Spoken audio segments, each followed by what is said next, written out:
Un bon mari ne laisse pas sa femme tout faire. Des fois, nous tombons dans ce piège-là de tout laisser à la femme. C'est toi qui éduques les enfants. Toi, tu t'occupes que de chercher la nourriture, payer l'eau, l'électricité. Elle éduque les enfants seuls. Et pas seulement les enfants. Des fois, c'est elle qui suit même leurs études. Si on a signé le journal de classe, c'est elle qui doit suivre. Si les enfants vont aller à l'école, quand même, ils ont bien fermé les boutons. S'ils ont fait les lacets. Elle doit faire tout ça, se réveiller le matin, prendre soin de toi, s'occuper de l'uniforme des enfants, des lacets des enfants, des boutons des enfants, des peignes des enfants, de ceci des enfants. Mais tu auras une femme éternellement fatiguée. Et moi, au départ, je ne comprenais pas trop bien les gens qui vivaient en Europe.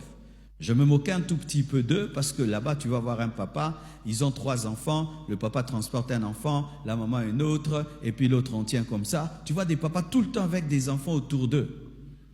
Mais bien aimés, plus je les fréquente, plus je me rends compte qu'ils sont sages. Ce n'est pas toujours qu'ils sont dominés par leurs femmes. Qu'est-ce qui arrive là-bas? Pour avoir un domestique, tu dois être très riche. La plupart n'ont pas de domestique. Et la plupart, l'homme et la femme travaillent. Ils doivent se réveiller à 5 heures du matin pour prendre le métro. Et à 6 heures, ils sont au boulot. Et là-bas, quand on dit 8 heures de travail, c'est 8 heures de travail. Ce n'est pas 8 heures au travail, 8 heures de travail. Donc, ils travaillent comme des machines. Et à 18 heures, les deux entrent dans le métro, ils rentrent à la maison. Et l'homme ne peut pas laisser sa femme préparer, arranger les assiettes et tout. C'est comment? La femme, pendant qu'elle prépare, lui, il arrange les assiettes. Quand ils finissent, les deux lavent les assiettes. Pourquoi? Demain, ils doivent avoir la force pour aller au travail. Les hommes qui jouent au chef ont des femmes qui tombent dans le surménage, qui tombent dans la dépression, qui tombent malades et qui meurent. Alors, comme ils veulent garder leur femme en bonne santé, les hommes aident les femmes. Et ce n'est pas de la faiblesse, c'est de l'amour. Mais tu ne vas pas demander à l'enfant d'autrui. Elle transporte les bébés, elle lave les assiettes, elle travaille autant que toi. Parce que d'ailleurs, là-bas, les femmes, des fois, travaillent même plus que les hommes. Elles travaillent même plus que toi. Et quand elles rentrent à la maison, c'est elle qui balaye, c'est elle qui repasse, c'est elle bébé, les couches, tout. Toi, tu es devant la télévision en train de suivre la Coupe du Monde. C'est ce qu'on nous a appris, nous, en Afrique. L'homme est devant la télévision, il change des chaînes et la femme fait tout. Après, il est encore exigeant la nuit. Tu la laisses se fatiguer pendant la journée et tu veux qu'elle soit performante la nuit. Mais elle est fatiguée. Si tu veux avoir une femme forte, en bonne santé la nuit, tu dois la reposer la journée. C'est pourquoi beaucoup de femmes souffrent d'hémorroïdes. Beaucoup de femmes ont des hémorroïdes. Vous savez ça? Beaucoup de femmes ont des hémorroïdes. Quand elles accouchent, l'énergie qu'elles dépensent pour accoucher, quand elles travaillent fort, tout le temps elles travaillent, elles transportent des choses, elles transportent tout le temps. Et beaucoup de femmes souffrent d'hémorroïdes et les hémorroïdes touchent aussi la sexualité. Celui qui veut aller loin ménage sa monture. Même les hommes ont dit ça.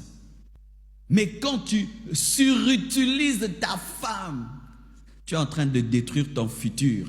Tu auras une vieille femme avec des problèmes de cœur, des problèmes de gastrite.